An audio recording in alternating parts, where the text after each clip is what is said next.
en, en 4 phases. Voilà, donc c'est parti. Alors là, j'ai fait un petit avion qui démarre. Ça me plaît bien parce que j'ai longtemps vécu entre les montagnes et les lacs.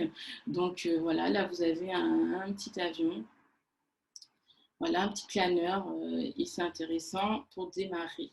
Alors avant tout, pour démarrer, et ça j'en ai pas trop parlé, c'est que moi je pense vraiment qu'il y a des croyances limitantes qui nous bloquent. Donc ces croyances limitantes, il faut absolument les débloquer. Il y a un petit exercice intéressant que je vous invite à faire tous et toutes. C'est un exercice où vous prenez une feuille, en fait simplement une feuille, et vous la séparez en deux, cette feuille. D'un côté, vous allez marquer ce qui vous bloque. Voilà, par exemple, la peur de manquer.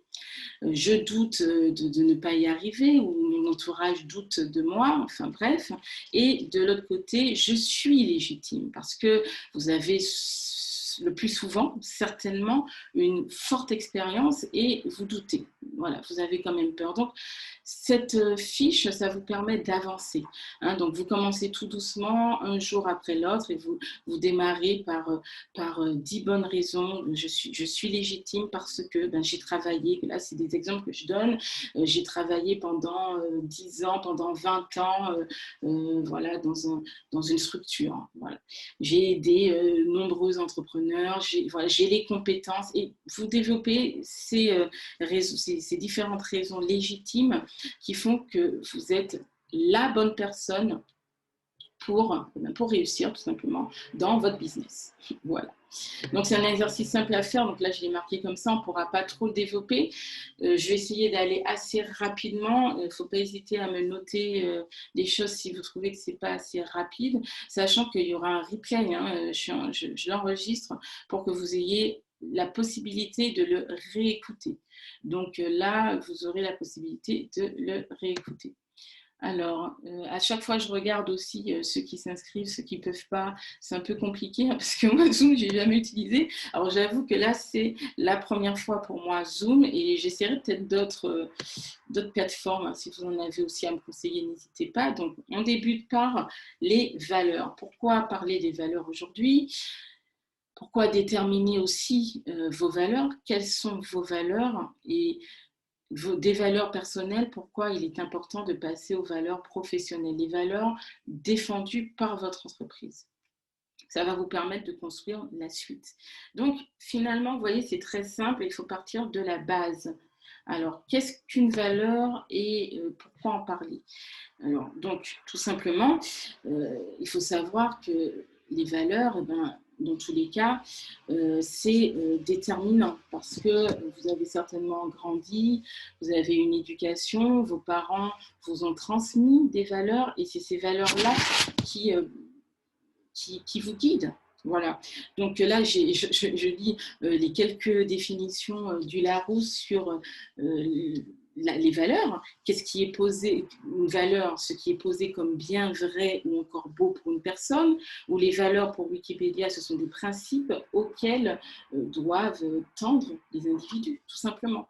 Donc, c'est important de parler des valeurs parce que ça va vous permettre aussi de vous différencier, tout simplement. Par exemple, je prends l'exemple là d'une personne qui vend des imprimantes. Tout le monde vend des imprimantes. Simplement, la différence entre cette personne et vous, voilà, ce sont les valeurs que vous défendez et qui ressortent finalement à travers les services que vous proposez. Si vous avez un service après-vente de grande qualité, vraiment avec une exigence aussi sur la qualité, comme j'ai dit, mais aussi sur le service après-vente, voilà ce que je voulais dire, eh bien, c'est déterminant. Voilà. L'excellence de votre travail, c'est aussi pour ça que les clients vont revenir vers vous et certainement eh bien, vous choisir parce que vous correspondez à un certain idéal qui se font du service après-vente. Et voilà. Donc, voilà pourquoi c'est fondamental aujourd'hui de se différencier. Alors, pour déterminer ces valeurs personnelles, il faut vraiment avec précision les prioriser. pas à pas, sans, voilà, il ne faut pas y aller vite, ça ne sert à rien. C'est vraiment important de prioriser ces valeurs et de se faire confiance sur les valeurs qui nous touchent, qui nous parlent. Aussi, parfois, voilà, c'est avec le temps qu'on a, par exemple, en termes de générosité, on s'est aperçu qu'on est très généreux, c'est une des valeurs qui nous permet d'avancer dans la vie, la générosité, la gentillesse, etc. Voilà. Alors, c'est un petit exercice que je vous donne là à faire, qui est tout simple, c'est-à-dire vous prenez une liste de 7 à 10 valeurs. Là, je vous ai donné quelques valeurs et ces valeurs-là, vous allez les piocher, vous piochez dedans ou sur ce que vous voulez, vous allez rassembler 7 à 10 valeurs qui vous paraissent fondamentales, vraiment qui vous paraissent importantes. Et c'est par rapport à ça, hein, que vous allez visualiser, vous allez les visualiser et vous allez, comment dire, prioriser. Voilà. Parmi ces 10 valeurs que vous avez, il y a certainement encore des valeurs qui vous paraissent sur ces 10 valeurs-là encore plus importantes, encore plus essentielles. Alors vous allez n'en garder que 3 ou 4.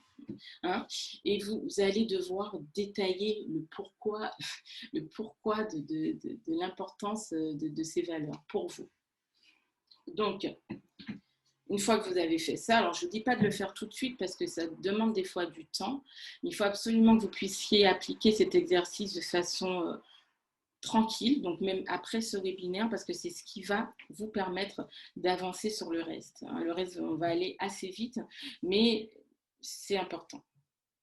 Alors, ensuite, vous avez donc, comme c'est marqué ici, les valeurs de l'entreprise. Par rapport à ces valeurs que vous avez personnelles, vous allez pouvoir définir les valeurs que vous défendez pour votre entreprise et ça va vous permettre de constituer un brand book, ce qu'on appelle, voilà, ça c'est brand book, c'est parce qu'on l'utilise beaucoup aussi dans les pays anglophones, mais c'est l'identité de marque en fait que vous allez pouvoir construire. Voilà. Voilà, et il faut savoir aussi, alors ça c'était important que je puisse vous en parler. Alors le brand book, on va y revenir et on va revenir aussi sur le spécial e-commerce parce que les e-commerçants ont une spécificité aussi à ce niveau-là. Donc pour les valeurs de l'entreprise, ce qui est important aujourd'hui, on les a rassemblées, moi je les ai rassemblées et c'est en fait un professionnel qui a rassemblé certaines valeurs en famille de valeurs. Donc les valeurs de compétences, les valeurs de conquête, un certain nombre de valeurs. Donc là, je ne vais pas toutes les définir. Donc vous avez les valeurs de conduite aussi, vous avez les valeurs sociétales, vous avez vraiment un certain nombre de valeurs voilà, on pourra revenir là-dessus, mais c'est des groupes de valeurs où vous pouvez vraiment définir ce qui sont voilà, les valeurs portées par votre entreprise. Voilà. Donc là, je cherchais parce que je les avais regroupées et on aurait pu un peu en discuter, mais je ne les ai pas ici. Voilà. Donc, alors, voilà. Et donc, pour constituer un brand book, alors, le brand book, c'est vraiment un élément fondamental de votre entreprise. C'est ce qui va constituer l'essence. C'est comme un moteur de voiture. C'est vraiment ce qui va vous permettre d'avancer et de bien avancer. Alors, le brand book, ce qui est important de savoir, c'est qu'il va donc d'un côté. Alors là, je ne trouve pas. Donc, le brand book, je voulais vous montrer un brand book, mais encore une fois, je ne sais pas fini. Et donc, dans le brand book, il y a l'identité. Donc, dans l'identité, vous avez les valeurs que vous avez justement listées, qui vont faire partie des valeurs fondamentales que vous défendez. La vision de votre entreprise, quelle est-elle? Vers quoi vous désirez tendre? C'est exactement ce que j'ai marqué là. Voilà, aujourd'hui, vous avez certainement une vision du monde, une pensée. Et dans cette pensée, je donne un exemple, Nike avec son Just Do It, eh bien, en une phrase, il arrive à incarner en fait vraiment son identité. Donc, en très peu de mots, finalement, si vous trouvez un proverbe, quelque chose qui va être vraiment, qui va permettre de définir un peu plus l'identité de votre marque. Alors, après, vous avez la mission aussi, la mission, vos objectifs, ce qui fait votre différence finalement, votre raison d'être, la raison d'être de votre entreprise, la cible. Alors, la cible, c'est tout simplement l'audience. Hein, c'est l'audience, c'est en fait le persona. Ça, on va y revenir, c'est très important. Aujourd'hui, il y a beaucoup de marques qui veulent un petit peu parler à tous et à toutes, et c'est pas possible en fait. Il faut absolument vous spécialiser. Vous devez vraiment parler au cœur au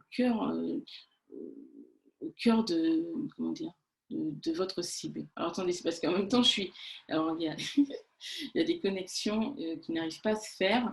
Donc voilà, donc je reviens sur le livre. Le livre de marque, en fait, hein, qui est l'identité, votre vision, l'identité de votre marque, la vision de votre marque, la mission, la promesse que vous allez faire aux internautes, la cible. Et l'axe de communication, c'est tout simplement le concept. Par exemple, voilà, la femme française incarnée. Ça, c'est un peu Chanel et c'est un peu donc son concept pour toutes ces campagnes de communication. Donc, vous devez trouver cet axe de communication qui va vous permettre finalement, pour vous et votre équipe, d'avoir toujours un fil directeur et de ne pas se perdre dans les méandres d'une communication qui n'a ni queue ni tête. Là, on parle de cohérence. Il faut absolument que votre entreprise, qu'il y ait une cohérence dans tout ça. Alors, on va parler du storytelling, tout simplement parce que c'est aussi important après, une fois que vous aurez posé les jalons, les valeurs les valeurs personnelles, les valeurs de votre entreprise et le brand book, eh bien, il y a le storytelling. Et le storytelling, c'est fondamental. Donc là, je vous ai mis on va y parler, on va en parler très rapidement aussi parce qu'on n'a pas beaucoup de temps. Et donc, vous avez dans le storytelling, qu'est-ce que le storytelling? Comment structurer une histoire? Le personnage principal? Alors, éveiller les émotions, et puis voilà, vous avez en fait ici le sommaire, les mots proches de nos émotions, s'inspirer d'un lieu, un appel aux cinq sens et des exemples. Alors là, vraiment, c'est parce que je ne peux pas vraiment aller point par point dans le détail. Après, dans les autres webinaires, on pourra revenir sur comment structurer une histoire, comment déterminer le personnage principal, etc. Là, c'est pour vous donner des billes pour avancer dans un storytelling que vous devez en fait écrire. Là, vous devez l'écrire de suite, ou vous devez l'écrire dans une semaine, et il vous faut absolument savoir comment le faire. Donc le storytelling, en quelques mots, c'est l'art de raconter des histoires, et il faut savoir que c'est un mot qui a été en fait une technique inventée durant entre guillemets, j'ai dit le règne de Ronald Reagan, et qui a été en fait après disséminé un peu partout, et notamment en Europe, un concept qui a été diffusé y compris en France. Donc, comme vous le savez sans doute déjà, une histoire, ça ne sert pas seulement à faire rêver, hein, c'est aussi un moyen qui est employé à titre pédagogique ou encore pour faire vendre. Donc, pourquoi raconter une histoire, hein, ça c'est l'objectif. Son objectif, c'est tout simplement parce que c'est un moyen de convaincre son prospect, hein, et en quelques mots, c'est le moyen de donner envie, en même temps de faire appel aux émotions. Et comme je l'ai marqué, il faut absolument une histoire avec un personnage principal et auquel le client s'identifie facilement. Voilà. Donc, comment structurer votre storytelling? Et bien ici, vous avez un peu voilà comment je vois la structuration, hein, c'est-à-dire qu'il y a une mise en situation, un problème, les conséquences négatives du problème et un dénouement. en fait. Voilà. Et en gros, on peut dire que en ce qui concerne en tout cas le personnage central, le protagoniste, ça peut être vous, ça peut être un client, ça peut être votre entreprise. En tout cas, c'est un récit narratif qui va se découper en 4 phases. En 4 phases. Et donc, vous avez, dans un premier temps, vous allez contextualiser, vous allez introduire, puis dans une seconde étape, vous allez devoir arriver à intégrer un élément perturbateur, d'accord? Et ça, c'est très important, c'est cet élément perturbateur. Il y a aussi le rite d'initiation, le climax, et enfin il va y avoir un effet boule de neige qui va alors là, je me suis un petit peu perdue. Ce n'est pas un effet boule de neige que je voulais dire, c'est après, vous aurez donc le dénouement, tout simplement. Des fois, je me perds dans mes mots. C'est très simple, c'est la mise en situation, le problème, la conséquence négative du problème et le dénouement.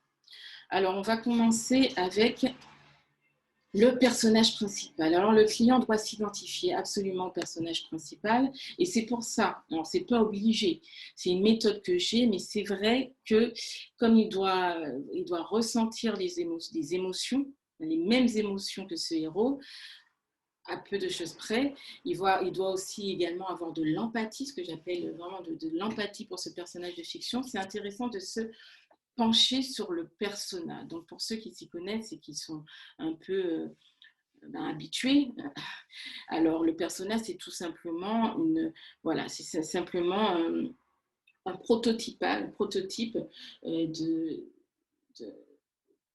personne qui est votre client idéal.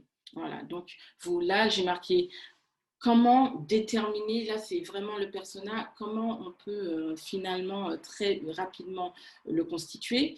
C'est où vous utilisez les réseaux sociaux, où vous utilisez des enquêtes par mail, sur le terrain, voilà, des enquêtes pour approfondir ce persona. Et puis il y a aussi différents types de logiciels CRM et notamment Google Analytics qui peut vous donner beaucoup de données sur qui vous suit, qui est réactif, qui est réactif à vos posts, voilà, qui réagit. Donc ça, c'est important.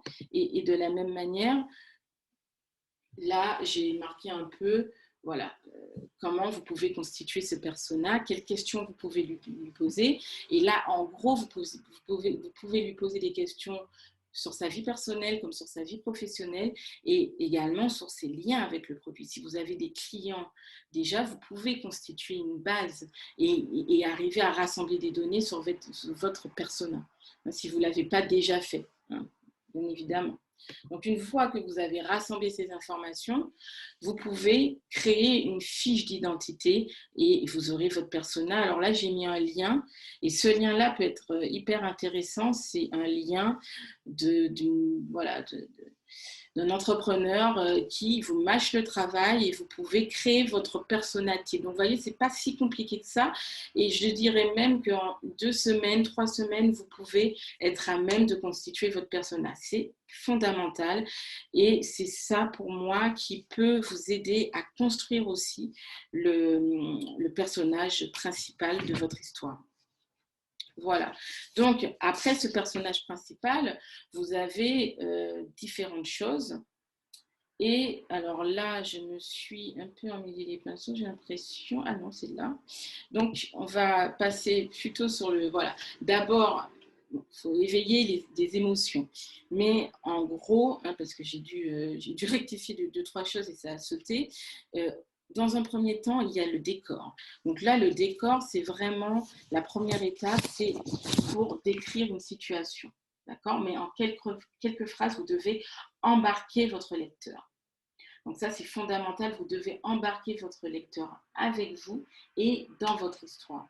Donc, si vous avez la possibilité, vous pouvez aussi développer, d'accord, la description de la situation, mais c'est fondamental. L'objectif premier, c'est d'embarquer vos auditeurs. Donc, Après ce décor que vous pouvez développer, hein, c'est très important si vous pouvez cibler vraiment cette mise en situation, soyez le plus précis possible. Vous avez différents éléments et notamment l'élément perturbateur. Alors non, attendez, j'ai cliqué dessus, c'était pas bon. Donc l'élément perturbateur, c'est vraiment pour garder le client en alerte. Alors là, il y a un élément perturbateur, donc le rythme va changer, le rythme doit changer, et avec des péripéties. Donc c'est ce qu'on appelle l'élément perturbateur. Et il ne faut pas une histoire monocorde, il faut absolument que ce soit une histoire où voilà, le rythme change. De la même manière, vous avez les rites d'initiation. Alors, je ne sais pas si vous savez ce que c'est un rite d'initiation, mais je prends toujours l'exemple de contes, en fait, hein, comme des contes comme Kirikou et la sorcière, ou encore Alice au pays des merveilles, pardon. Mais tous ces personnages, tous ces héros vivent en fait des rites d'initiation parce qu'ils vont passer d'un stade A à un stade B en fait. Ils vont grandir. En fait, cette histoire, ça va les faire grandir. Ils vont passer par des aventures. C'est pour ça que je marque aussi aventure, parce que ils vont, en fait, ils vont vivre des aventures qui vont permettre aux clients finalement de se reconnaître dans cette histoire. Voilà. Donc, je pense que j'ai été assez claire. Dites-moi si je ne le suis pas, sachant que je vais retourner un petit peu là. On a un petit peu de temps encore pour retourner sur vous et voir ce qui se passe. Est-ce que vous avez des questions, puisque j'ai l'impression que tout le monde est muet. Alors non, ça c'était converser. Ah, voilà, donc maintenant on peut converser. Non, je ne te lisais pas avant, Magali. Donc là, j'arrive à te lire maintenant. Voilà, je me suis un petit peu arrêtée. C'est important de prendre des pauses. Et c'était pour savoir si tu avais des questions, puisque comme on a un petit peu de temps, là, j'ai carburé, je pensais, je m'étais chronométrée. Je m'étais chronométrée et je pensais vraiment que j'avais pas le temps. Est-ce que tu comprends un peu ce que je veux dire par rite d'initiation? Parce que c'est ça qui est un petit peu compliqué parfois de comprendre. Et dans un autre webinaire, je parlerai certainement, tu vois, je prendrai certainement l'exemple de Kirikou et la sorcière ou de Alice au pays des merveilles. J'aime bien Alice au pays des merveilles. Ah ben voilà, tu vois, donc si tu as adepte du storytelling, tu pourras aussi, d'accord, c'est parfait parce que tu pourras aussi, dans les autres webinaires, peut-être conseiller eh bien, des personnes, enfin des entrepreneurs ou des personnes qui se posent des questions parce que, voilà. Donc, je vais continuer sur ce, hein, c'était vraiment la pause pour savoir si tout le monde m'entend et me comprend, voilà. Et donc, on repart sur les rites d'initiation, etc.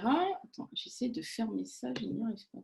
Ah oui, c'est difficile de... Voilà, ok.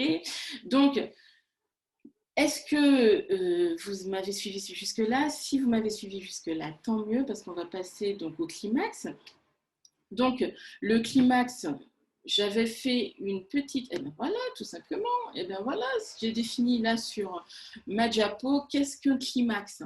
Hein, voilà, donc là, vous avez la définition de ce point ultime ou culminant, hein, qui est important parce que c'est finalement ça qui va permettre bien aussi de jauger en fait un peu le rythme, hein, et de vous faire, de faire en sorte que le client soit happé par votre histoire du début à la fin.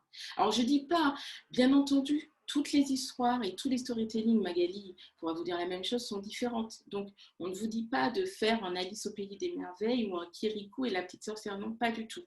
Mais on vous dit qu'il faut absolument que le rythme change. Et ça, c'est fondamental, c'est important. C'est vraiment important. Alors,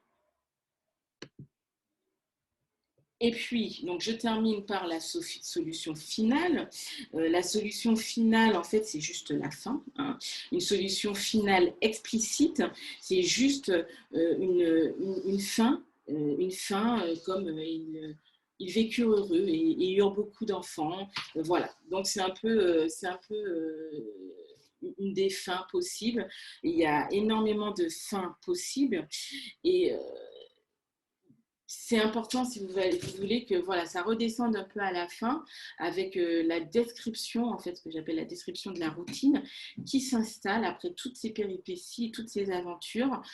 Voilà, donc j'ai pris l'exemple de ils vécurent longtemps et eurent beaucoup d'enfants.